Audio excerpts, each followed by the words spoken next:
이 호세아 8장은 곧 닥쳐올 재앙의 이유와 심판의 필요성, 그리고 심판의 결과를 예고하는 본문입니다.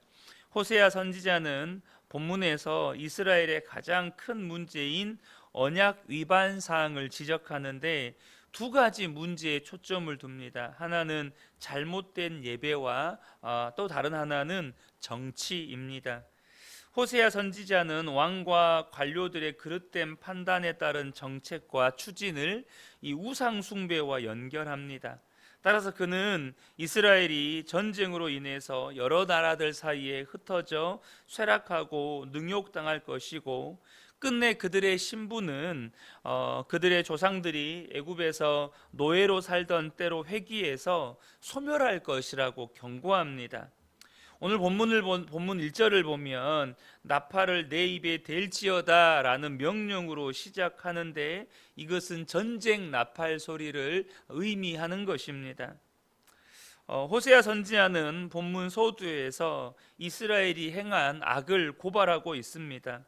1절 하반절을 보면 그들이 내 언약을 어기며 내 율법을 범함이로다 라고 말씀하면서 4절까지 보면 그들이 장차 내게 부르짖기를 나의 하나님이여 우리 이스라엘이 주를 아나이다 하리라. 이스라엘이 이미 선을 버렸으니 원수가 그를 따를 것이라.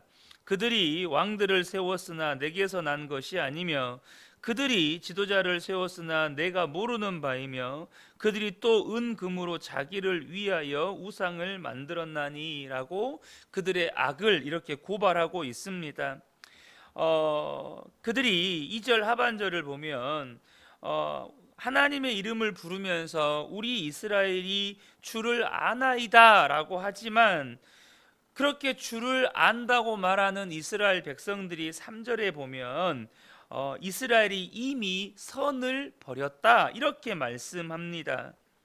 그러니까 하나님을 안다고 하는 그들의 지식은 거짓과 위선에 불과하다는 것이죠. 하나님을 안다고 하면서 실제 그들의 삶은 선을 버려버린 거예요. 그들은 악을 행하고 있다는 것입니다. 그들에게 있어서 하나님은 어떤 하나님입니까?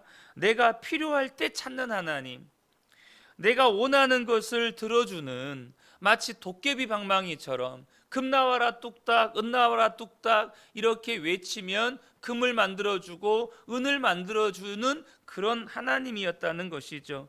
언제든지 내가 부르면 달려와서 구원해주는 편리한 하나님으로 아는 이와 같은 하나님에 대한 지식은 잘못된 지식이고, 언약 백성의 의무와 책임은 던져버린 반쪽짜리라는 것이죠.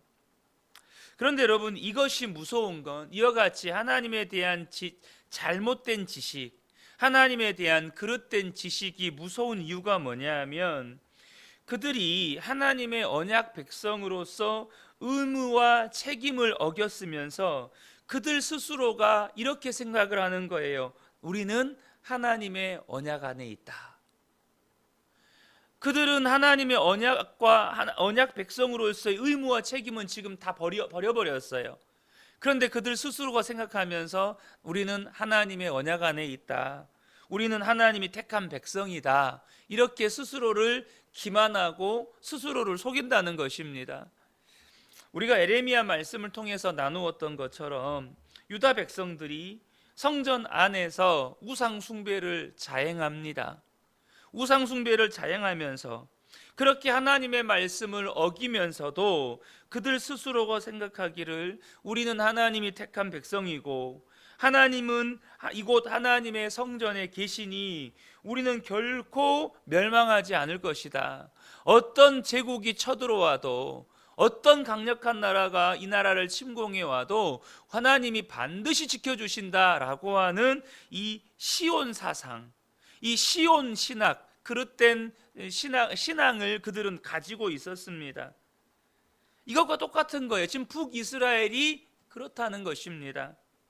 이것을 우리에게 적용하면 나는 지금 예배도 드리고 또 헌금도 하고 있고 봉사도 하고 있으니까 삶의 모습은 여전히 삶의 현장으로 나가면 내 마음대로 내 뜻대로 살면서, 삶의 모습은 세상 사람과 전혀 다를 바가 없이 살면서 스스로 생각하기를 나는 예수 믿으니까 나는 구원받았어 라고 생각하며 사는 것과 똑같다는 것입니다. 왜냐하면 그 사람의 교회 예배당에서의 모습은 예배드리고 있거든요. 교회에 헌금도 드리고 또 봉사도 하고 있거든요. 그래서 스스로 생각하는 겁니다. 나는 예수 믿었으니까 나는 구원받았다. 여러분, 그렇게 하나님을 아는 것은 결코 하나님을 바르게 아는 것이 아닙니다. 언약을 어기고 있으면서 자기는 하나님의 언약 안에 있다고 믿는, 여러분, 망상에 가까운 것입니다. 마찬가지로 실제로 예수님을 믿는 게 아닌데 믿는다고 생각을 하고, 구원받은 게 아닌데 자기는 구원받았다고 착각을 하는 것이죠. 오늘 본문에 뭐라고 말씀합니까? 이제 언약을 어기고 율법을 범한 백성들에게 원수들이 독수리처럼 덮칠 거라는 거예요.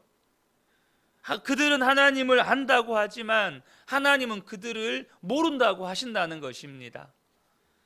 이러한 이스라엘의 모습은 마태복음 7장의 말씀을 떠올리게 만듭니다. 마태복음 7장 22절 23절을 보면 그날에 많은 사람이 나더러 이르되 주여 주여 우리가 주의 이름으로 선지자 노릇하며 주의 이름으로 귀신을 쫓아내며 주의 이름으로 많은 권능을 행하지 아니하였나이까 하리니 그때 내가 그들에게 밝히 말하되 내가 너희를 도무지 알지 못하니 불법을 행하는 자들아 내게서 떠나가라 하리라. 얼마나 무서운 말씀입니까? 이 마태복음 7장 22절과 23절은 우리에게 몇 가지 중요한 메시지를 던져주는데요.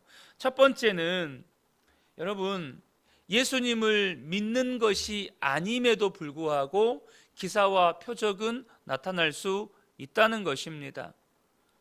예수님을 믿는 것이 아님에도 불구하고, 그 사람이 하나님의 영광을 드러내는 것이 아님에도 불구하고, 그 사람이 정말로 하나님을 경외하는 것이 아님에도 불구하고, 선지자의 이름을 가진 자들을 통해서, 주의 종의 이름을 가진 자들을 통해서, 혹은 예수를 믿는다고 말하는 그들을 통해서 얼마든지 귀신도 쫓아내고 얼마든지 권능이 일어나는 역사가 일어날 수 있다는 것입니다. 여러분, 두려운 일 아닙니까? 그 사람이 정말로 하나님을 믿는 게 아니에요. 정말로 예수를 믿는 게 아니에요. 정말로 하나님을 경외하는 게 아닙니다. 그럼에도 불구하고 예수의 이름으로, 주의 이름으로 기사와 표적이 나타날 수 있다는 것을 성경이 우리에게 말씀해 줍니다. 그래서 여러분, 마태복음 24장에 가면 주님이 뭐라고 경고하십니까? 내 이름으로 온 선지자들과 교사들을 주의하라는 것입니다. 경계하라는 것입니다. 그들이 예수의 이름으로 기사를 일으키고 표적을 일으킨다고 해서 막 따라가지 말라는 것입니다. 그것이 다 예수님이 행한 일이 아니라는 것이죠. 그럼 도대체 왜 그들이 예수를 믿는 게 아닌데, 그들이 정말로 하나님의 영광을 나타내는 게 아닌데, 도대체 그들은 하나님을 경외하는 것도 아니고 진짜 예수를 믿는 것도 아닌데 어떻게 예수를 믿지 않는 자들을 통해서, 하나님을 경외하지 않는 자들을 통해서 이렇게 주의 이름으로 기사와 표적이 나타나느냐는 거예요. 뭔가 모순되는 거 아닙니까? 제가 최근에, 여러분 혹시 아실지 모르겠어요. 박효진 장로님이라고 평신도 사역자세요. 과거에 청송교도소 교도관으로 근무하셨던 장로님이신데, 그분이 정직하게 이런 고백을 하시더라고요. 본인 안에 정말 준비되지도 않았어요. 본인 안에 정말로 삶이 엉망진창이에요.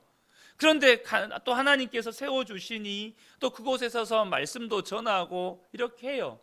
그런데 놀라운 건 본인의 삶은 엉망진창이고 하나님 앞에 정말로 부끄러운 모습인데도 불구하고 자신을 통해서 증거되는 이 메시지들을 통해서 정말로 많은 사람들이 눈물로 회개하고 그렇게 하나님께로 돌이키더라는 거예요.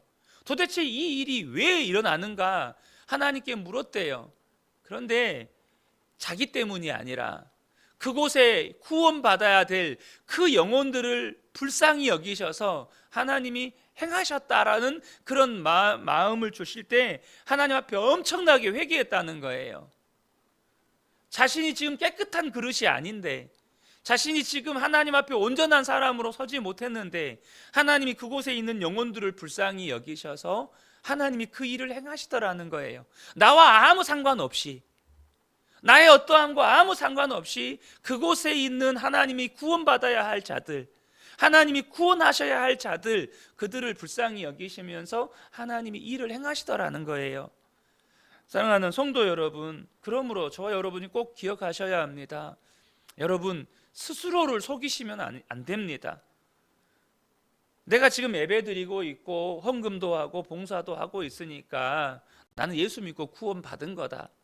우리가 다니엘 기도회 때 구홍님 장로님처럼 고린도 후서 4장 말씀인가요?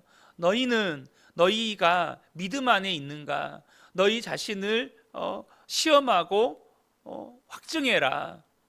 너희 그리스도 예수께서 너희 안에 계신 것을 알지 못하면 너희는 버림받은 자니라.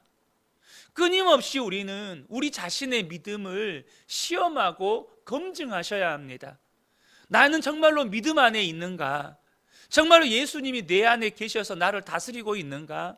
나는 정말로 주님의 인도하심과 주의 말씀에 순종하며 언약 백성으로서의 의무와 책임을 다하고 있는가? 끊임없이 나 자신을 시험하고 확증해야 한다는 것입니다.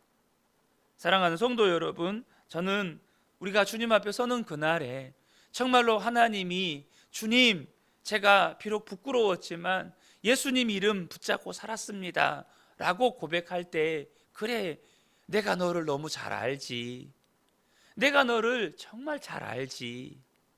여러분, 그렇게 하나님으로부터 내가 너를 안다고 그렇게 인정받고 칭찬받는 복된 분들 되시기를 축복합니다. 앞서도 나누었지만 이스라엘 백성들은 하나님을 안다고 하면서 제멋대로 왕을 세우고 우상을 만듭니다. 왕위는 모반과 반역으로 세웠고 우상은 은과 금으로 자기를 위하여 만들었습니다. 하나님은 이렇게 모반과 반역으로 차지한 권력을 인정하지 않으시고 자기들의 탐욕으로 만들어진 송아지 우상을 부숴버리셔서 수학도 보호도 할 수 없는 헛된 것임을 드러내십니다.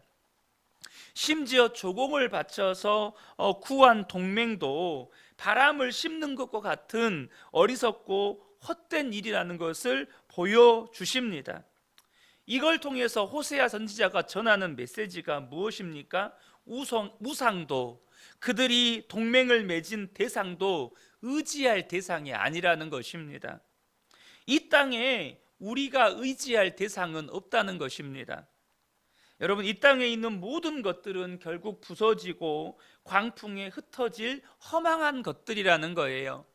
이 말씀은 베드로후서 3장 10절의 말씀이 떠올리게 합니다. 베드로후서 3장 10절을 보면, 그러나 주의 날이 도둑같이 오리니 그 날에는 하늘이 큰 소리로 떠나가고 물질이 뜨거운 불에 풀어지고 땅과 그 중에 있는 모든 일이 드러나리로다.